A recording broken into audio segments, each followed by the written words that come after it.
there are crackloads of you here. This is going to be amazing. Thanks so much for coming to the Walking Dead panel. We have a lot of stuff to get through and a lot of great people to talk to and a lot of surprises. So let's get it going. I would love to welcome to the stage right now, executive producer, creator of the Walking Dead comic, Mr. Robert Kirkman.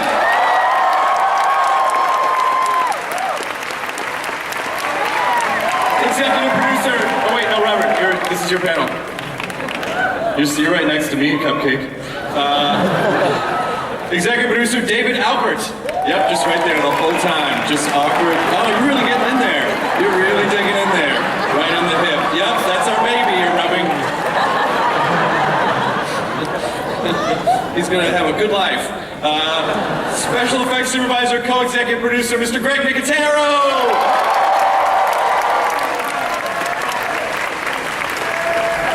Executive producer, Gail Ann Hurd.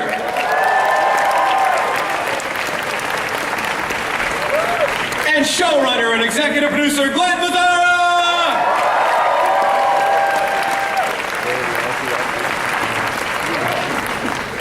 Hey guys, welcome to Comic-Con.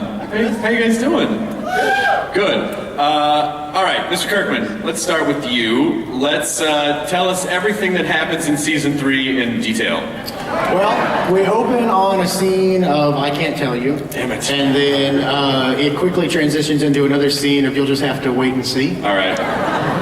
I had the privilege of going to the set a few weeks ago. Managed to avoid most spoilers, but it really truly was unbelievable. Do you want to tell us a little bit about what you guys have built and what people can look forward to? Yeah, we have a thing called a prison that is going to feature prominently. It's constructed by a very talented production designer named Grace Walker, who really transformed a studio into the prison that you're going to see, in the show, and it's pretty amazing. It really is stunning. Like, it doesn't just even seeing it in person. It does, like a lot of times you see a set and you go, "Oh, that looks like a backlot," but it actually looks like a prison, like what you guys built. It doesn't look like a backlot. No, it does not look like a backlot. And then David Alpert, tell us, you're executive producer now, so you want to tell us what your experience has been like this season? Honestly, the comic book is something I've been working on with Robert for the last 10 years, and seeing this thing come to life and seeing it on the screen has been one of the greatest honors of my entire life. Did it translate the way that you think it would from the page onto the screen, or did it completely exceed every expectation that you had in your head?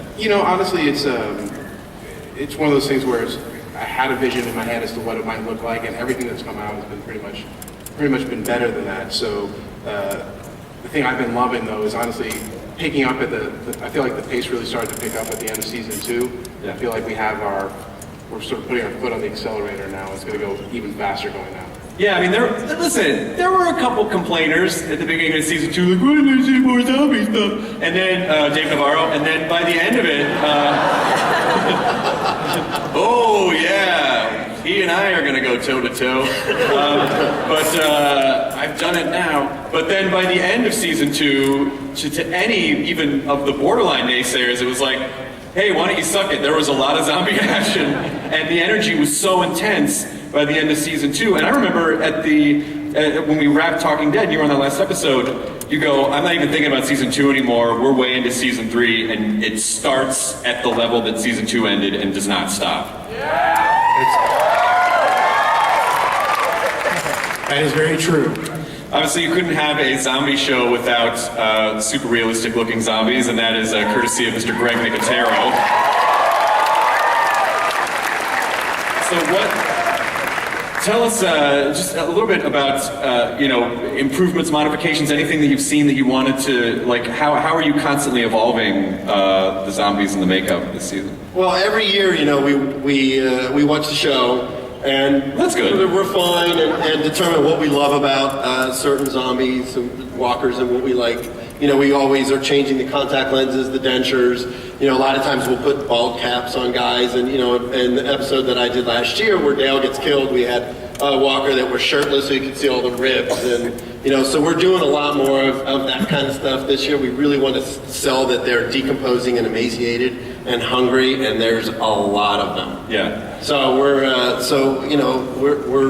into episode 6, and we've been pretty busy. It definitely sort of takes us, where we left off from 211, 212, and 213, where we start seeing more and more walkers and the farm gets overrun, and we're definitely maintaining that. Well, obviously, you guys also seem to be pretty cognizant of the fact that, as time moves on, these Walking Dead creatures are going to start decomposing. Yeah. And so it seems like you kind of have to up the detail as time goes on because of that alone. Well, that's the plan, and the beauty of the show is we have a lot of prosthetics, and then there's some visual effects, and we're going to do some animatronic puppets and some stuff like that this season that we didn't really get a chance to do in the last 2 seasons. So, we're keeping the audience guessing. Every time you think you know how we did something, we're going to sort of throw something else at you. So, it's going to be great. And you're directing as well? You're doing some. I am. I just finished my first episode about a week and a half ago. What is that like? Yeah, congratulations. How is that? How do you go from to having your normal job, which is already a big job, to taking on directing an episode? Well, for me, you would sort of assume that shooting the zombie stuff would be second nature, and it is. It's important to me to make sure that the character stuff is grounded, and fortunately for me, my episode was written by Angela Kang, who's an amazing writer. So I had a lot of great stuff to do, and there's iconic moments from the graphic novel that appear in my episode. There's like 3 different things, which of course I can't tell you about, but you'll see. But it's exciting that I got a chance to sort of visualize those moments that were in the graphic novel. So it was challenging, and it's really 8 of the hardest days of my career, but the most rewarding. I mean, getting a chance to direct this cast and watch them turn into those characters on camera, it's amazing. It really is. Gail, what about you? What's season 3 been like for you so far? Have you seen the show evolve since the beginning? Well, I think it's kind of interesting when you think about it. Here we hire a production designer whose last name is Walker. Yeah. I think we're being taken over by The Walking Dead in the best possible way. But this season, it's been fantastic because we have not only a prison location, we're introducing Woodbury, and the characters that populate that. The kick-ass Michonne and the governor. I mean, one of the questions we got asked the most on Talking Dead at the beginning is, when's Michonne coming? When's Michonne coming? When we get to see the governor? And now we get to see that. I mean, the reveal. I watched the season finale the day that it aired, right before we shot our show, and I literally with the Michonne reveal, I was like, holy shit! Like, jumped off my couch. I was alone. It was really sad. But then the reveal of the prison too at the end was so genius. I really tell us, how true are you sticking to the comics with these characters, and what do you see in store for them in the next season? Well, Michonne kicks ass with a katana sword in a way that I hope all of you watched The Talking Dead last weekend. If you did, you got to see a little of her katana wielding action. Yeah, I buried it into the side of the prison by mistake because I got really excited. We had to fix that. Sorry. You may not be invited back next season. That's all right. Thank you, person. The intensity level is incredible, we've got our cast inoculated now. The new people realize just what they're in for and the level that we expect, and they become just as passionate about The Walking Dead as the rest of us already are. And you had an announcement that you were going to make for folks that, both of you together. Glenn Mazzara, executive producer, showrunner. When I talk to you, because obviously when you come on a show, people might be like, oh, he's got to seem super animated because he works on the show. But talking to you backstage, before we go on, you were genuinely excited about the stuff that you're doing, and I feel like you always want to tell me more than you're allowed to tell me. I wish I could. I mean, I'm so excited about the show. I love the show. I love the people we work with. We have a great cast, great team of writers, producers. And I really think we're in the zone on this one. I feel like it's exciting, and we keep pushing each other, and can we do this, can we do that, and even just the zombie gags. I'll call Greg and say, you know, has this ever been done in a zombie movie before? Have we ever seen this? And he'll say, no. Okay, great, we're going with it. And it's just a lot of fun to write. Torrid zombie love scene? Yeah. What? How? Because obviously anyone who's read the comics knows that there's some really terrible things that befall these people. Yeah. So how true can you stick to the the depths of the horribleness that happens to these people? Is there some stuff you're like, oh well, yeah, well, maybe we can't do that on television, or is it pretty much like, you know, we're going to try this and hope that AMC lets it go through? It's a couple of things. I think one, it's about staying true to the spirit of the comic book. You know, it's about staying raw, visceral, you know, bringing it every week. That's something we want to do. That's certainly true in the comic book every issue. And we have a lot of time to do it. We want to, you know, have these new characters and develop them and make sure that they're fully realized and have people invested. And then when you see incredible stuff happen to them, you know, it's scary and it hurts. And I think that's part of where we ended up at the end of last season. And that's what we're going to continue to do.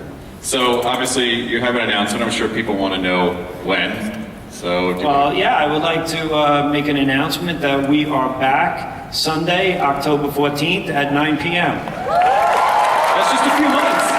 It's not that long. It feels like Comic-Con 2011 was like a week ago. So I think just waiting a few more months till October will be great. Was there anything else that you wanted to add to that? Hopefully a lot of you are also from countries around the world. We've got fans in Fox International's 122 countries, 35 languages, and the new season will roll out starting the very next day, October 15th, and will have premiered throughout the rest of the world the rest of that week. So get ready for a lot of dead. Dios míos, los zombies! What country was that? I don't know. One of them. But we also have right now, before we bring out the some very special people here that I know that you lined up to see, we have a very special clip, you guys. This is a first look exclusive to you in Hall H at Comic-Con of The Walking Dead. And please, before we show this, please don't tape it with your iPhone and be douchey and put it online. Like, this is just for us. This is special. So keep it in your own brain. So here we go, guys. Never before seen season 3 of The Walking Dead.